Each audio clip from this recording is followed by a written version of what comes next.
Hi everyone, this is Aaron from HH Watch Reviews. Welcome back to the channel. In today's video, we will take a look at a watch from WM Watch, formerly known as Willimerk. This is the reference number WM175. This brand has contacted me a few times over the past year asking if I was interested in checking out their watches. I had to refuse due to some scheduling problems on my end, and also because there wasn't anything interesting in their catalog. Recently, they announced a rebranding and also some new watches they were working on. That actually piqued my interest and I finally accepted their offer. After a few email exchanges with them, they told me that the newer models weren't ready yet, but I could get the WM175. So they sent it to me for free and I don't have to send it back. But as usual, my reviews are based on my own opinion about the watch and the brands don't have a say in it. They'll see this review at the same time as everyone else. So in this review, I'll go over the things that are great on this watch and the things that aren't so great. Now, spoiler alert, there are quite a few things that aren't great. If by the end of this video you're interested in purchasing this watch, I will leave an affiliate link in the description down below. Note that if you purchase this watch or any other watch using my affiliate links, it doesn't add any extra cost to you, but it does give me a small commission. This helps me fund more watches so I can get them for review on this channel. For today's wrist check, I'm wearing a Seiko mod. I was looking for a little project recently. I thought maybe I could build a watch, but I didn't feel like searching for parts and waiting for them in the mail. So I turned to my watch box and figured the easiest mod I can do is play around with a few Seiko watches that have the 4R36 movement. And this is one of the results I came up with. It's the dial, hands, and the movement from the SRP K17 inside the SRP J59 case. That's the Rolling Blazers collaboration. So the case, crystal, chapter ring, sign crown, and case back are all from that watch. I really like the final result and I might do a video showing the other two watches. So if you're interested in that video, leave a comment down below and let me know. Before we move on with today's review, I'd like to take a moment and ask that you like this video and subscribe to the channel if you haven't already. I know it's a huge ask, but it makes a huge difference in how my videos perform. So I'd really appreciate it if you could press those two buttons down there. I also want to thank those who are already subscribed to the channel. Your support is really appreciated. Let's first look at the dimensions and specifications of this watch. The case measures 43.7 millimeters. It has a lug-to-lug distance of 47 millimeters. The thickness measured at the top of the bezel comes in at 12 millimeters. I measured at the top of the bezel because the crystal actually sits just a little bit lower than the actual bezel. The lug width is 22 millimeters and the crown measures 6.2 millimeters. The crystal on this watch is a flat sapphire crystal with clear AR coating. The watch has a push-pull crown and a claimed 200 meters of water resistance. The lume on this watch is a mix of Super Luminova C3 and BGW9.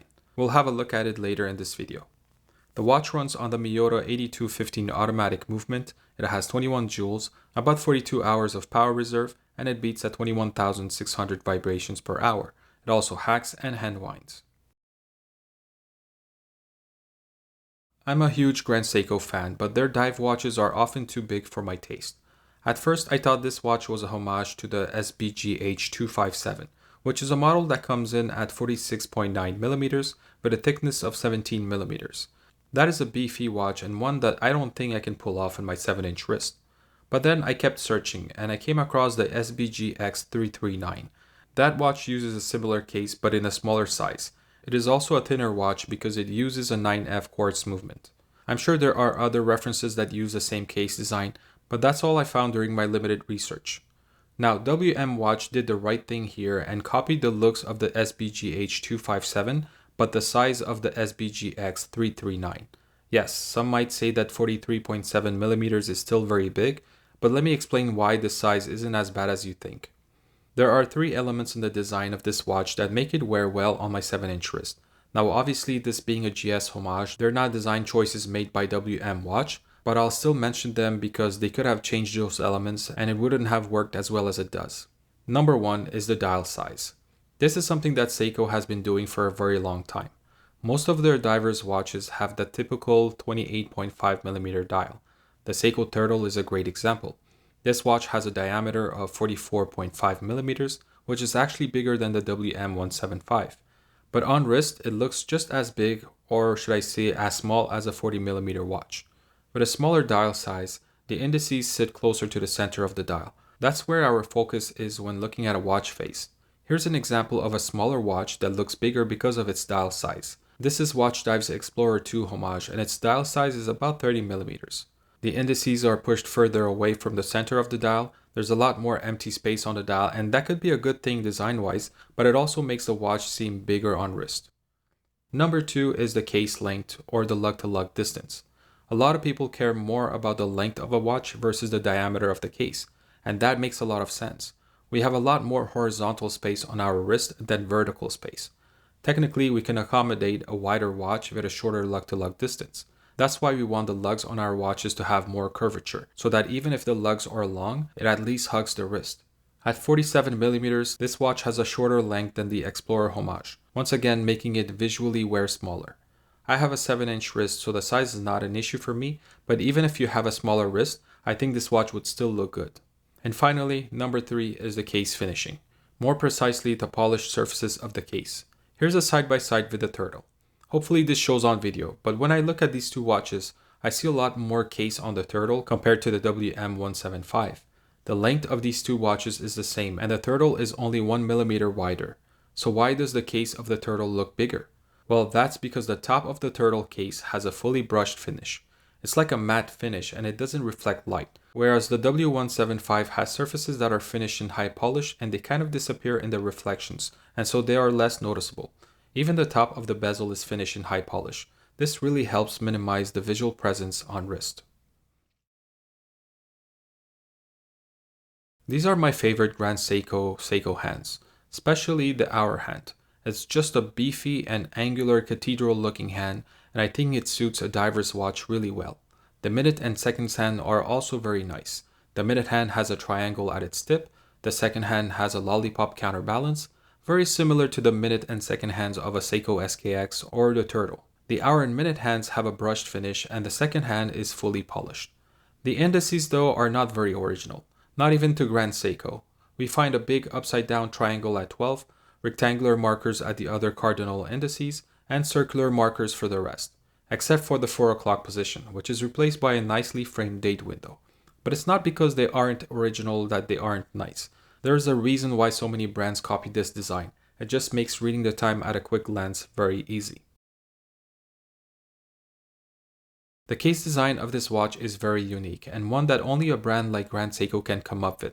WM Watch has done a very good job recreating that look. Let's start by looking at the profile. The mid case is pretty much a flat, fully brushed surface. The brushing is done horizontally and the brush strokes are fine and consistent. I do like that a portion of the back of the case is angled upwards. This not only makes the mid case slimmer, it also makes the watch more comfortable on the wrist. Right above the mid case is a thick, polished chamfered edge. This edge takes us to the lugs where all the angular surfaces appear. The lugs are technically divided into 4 areas. The top of the lugs have a brushed finish just like the mid case, whereas the other 3 areas are finished in high polish. This includes the chamfered edge. The polishing is done just as well as the brushing. The transitions or the edge between the surfaces are, for a lack of a better word, a bit on the softer side. What I mean by that is that they are a bit more rounded. But this isn't a bad thing because it makes all the edges soft to the touch. This also applies to the bottom edge of the case. There are no sharp edges anywhere on this case. So overall, the finishing is very well done. Now this takes us to the things that are not so great about the watch. So first, the bracelet. I don't like it. Now where do I start? Okay, let's start at the end links of the bracelet and make our way down. So the end links measure 22 millimeters in length, and they are male end links, which means that they extend the length of the watch to 52.5 millimeters. I explained how the 47 millimeter length of the case makes up for the bigger diameter of this watch, how it wears well on my 7-inch wrist, and that even if you have a smaller wrist, you can easily wear this watch. Well, the male end links on this bracelet kinda ruins that. I say kind of because while a lot of people will dismiss this watch solely because of the watch's length, I think that it can still wear nicely because they are angled downwards. But still, I think most people would prefer female end links. Then there's the design of the end links. More specifically, these 2 areas of the end link. They don't follow the design of the lugs. So the top portion is missing the flat surface to follow the flat top of the lugs, and the other area is the tip of the lugs. You can see the end link extends further than the lug. Now Grand Seiko didn't do a better job on their bracelet either. Their end links also don't follow the design of the lugs. But this was an opportunity for WM Watch to make improvements to the original design, and they didn't. Anyways, let's move on. The links on this bracelet are made out of 5 pieces. There is a mix of brushed and polished surfaces on top of the links. The side of the bracelet is finished in high polish. I would have liked to see brushed finish to match the side of the case, but otherwise the rest of the bracelet finish is very well done. The links are held with push pins. WM Watch does include a tool so you can size the bracelet yourself. I used the tool to remove 2 links. It was very easy, but it was also a bit too easy. So for those who have never sized a bracelet with push pins, there are 2 easy ways to do it. You can use a tool like this one to push the pins out, or you can also use a pin and a hammer to push it out. In both cases, there is some force needed to push them out. So in my case, I had to remove 2 links, which means I had to remove 4 pins. 2 out of the 4 pins that I removed actually came out very easily. Here's what I mean. It's not supposed to be this easy to remove a pin. They might never fall off while the watch is on my wrist, but honestly, I wouldn't trust it. Finally, let's have a look at the clasp. So the bracelet starts at 22mm and it tapers down to 20mm at the clasp, which is not enough of a taper in my opinion. That's just another thing I don't like about this bracelet. But that doesn't matter because the clasp is a butterfly style clasp with no micro adjustments. So I had to remove 2 links for my 7-inch wrist, and unfortunately the bracelet is too loose. I tried removing another link and it was too tight. I'm starting to sound like a broken record, but it's my job to point out the negatives on a watch, and a butterfly style clasp is almost always going to be in the negative section of my reviews. For those who have been paying attention, I said that I removed 2 links to fit this bracelet on my 7-inch wrist. Those 2 links add about 16mm or about 0.63 inches to a bracelet. In other words, the bracelet on this watch will fit a wrist of about 7.75 of an inch, so if you have a bigger wrist, unfortunately this watch will not fit you. This watch has a 120 clicks unidirectional bezel with a ceramic bezel insert. Just for your information, the specifications on AliExpress say that it is an aluminum bezel insert, which to me didn't seem right because it actually looks like ceramic. But then I checked their official website and there it says it is ceramic. So this bezel has a bezel insert that is fully graduated with Arabic numerals for every 10-minute mark and batons for every other 5-minute mark. There is a triangle at 12 with a lume pip in the center. There's a nice slope to the bezel and it's not a very tall one, but thanks to the chunky teeth on it, it is very easy to grip and rotate. Let's have a listen.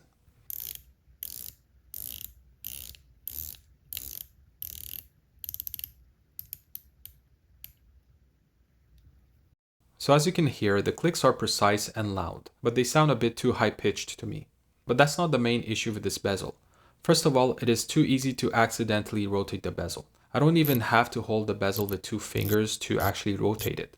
It's that easy, and maybe a thicker gasket in the bezel can make it a bit tighter, but I'm not even sure there is a gasket in there. All I can say is that it needs to be harder to turn. And secondly, the fitment is not great. Here, let's have a listen. The bezel sits flush with the case at the 12 o'clock position, but there is a bit of play at the 6 o'clock. The sound is so bad that you can actually hear it even if you just tap on it. I guess the good thing here is that the bezel alignment is perfect. As much as I like the look of the bezel, those 2 things really ruined the watch for me. I decided to talk about the lume and date window placement together because they're part of the dial, and while one might be considered a personal preference, the other is definitely a weak point of this watch. So let's start with the date window. It is a simple date window which is nicely framed, nothing wrong with how it looks, but my issue is where it is placed and how it ruins the symmetry of the dial. The date window is a rectangle, and this watch has rectangular indices at 3, 6, and 9. So instead of replacing one of the rectangular indices with a rectangular date window, they decided to put it at 4 and replace one of the round indices. This is just frustrating and lazy, honestly. Like, I get that WM Watch is making a homage or a clomage of an existing watch, but this is just lazy copy-paste. I've said it before and I'll say it again. It's okay to make these homage watches, but try to change or improve the original designs. Just a little bit of effort and the end product can look a lot better. Anyways, now to the lume. There are 2 types of lume on this watch. The indices and the lume pip on the bezel insert are filled with C3 lume, and the hands are filled with BGW9 lume. That means the hands glow blue and the indices and lume pip glow green. Before even looking at the lume, you can tell the color difference of the hands and indices. The hands are darker in tone and don't match the indices, which is something I noticed that a lot of brands have difficulty matching. But I guess we can excuse it here since there is 2 types of lume applied. Let's charge up the lume and check it out. So, can you tell the difference in the lume color? Because honestly, I can't. I can only see the blue lume on the hands when I have the UV light pointing at it directly. Otherwise, it just looks green. Also, the lume on the hands are much weaker compared to the indices. And honestly, I don't even know why they went for two different lume applications. I really like these hands, but the lume on them is very disappointing. There are more issues with this watch, which I won't go too much into details, but here they are. If you don't like the bracelet, then good luck getting a strap to fit this watch. The 22mm lug width is not a problem. It's the space left between the case and the spring bar that is the issue. Here's a simple ripped nylon strap that I can't even fit through that tiny space. You can forget rubber straps fitting there. And also, if you can get a leather strap to fit, then expect it to rub against the case and get damaged. Then there's the water resistance. The text on the dial says 200 meters of water resistance. The text on the case back says 20 atmos. Both the product page on AliExpress and the official website also say 200 meters of water resistance. So it is definitely not a typo. But in my opinion, this push-pull crown says otherwise. I can almost confidently say that they didn't test the water resistance of this watch, at least not to 200 meters, because all I can see is a tiny gasket inside the crown and that's it. There isn't even a gasket inside the crown tube. And on top of that, the crown is so easy to pull out. If you're not careful, it can easily catch on your sleeve and pull out. So I wouldn't swim with this watch. And finally, the brand name. Wellymerk as a brand name wasn't great, but I'm not sure WM Watch is better. At least Wellymerk could pass as a name or something, but the new branding has the word watch in it. So if I say something like, this is a WM Watch, it just sounds weird. What do you guys think? Leave a comment down below and let me know if you agree with me. So I've had this channel for about a year and a half now, and I think this is the first time that I have a watch that I cannot recommend. There are many watches at this price point that offer more than this watch. It's unfortunate because I saw a few other channels reviewing other watches from WM Watch and they seem pretty good. Unfortunately, this one is not one of them. So I'll leave a link in the description down below in case you want to check out the other watches. This wraps up my review of the WM Watch WM175. As usual, if you enjoyed this video, please like it and share it with a friend or two. And if you want to see more watch content, please subscribe to the channel and click on that notification bell to be notified when I upload new videos. As always, thank you for watching and I'll talk to you on the next one.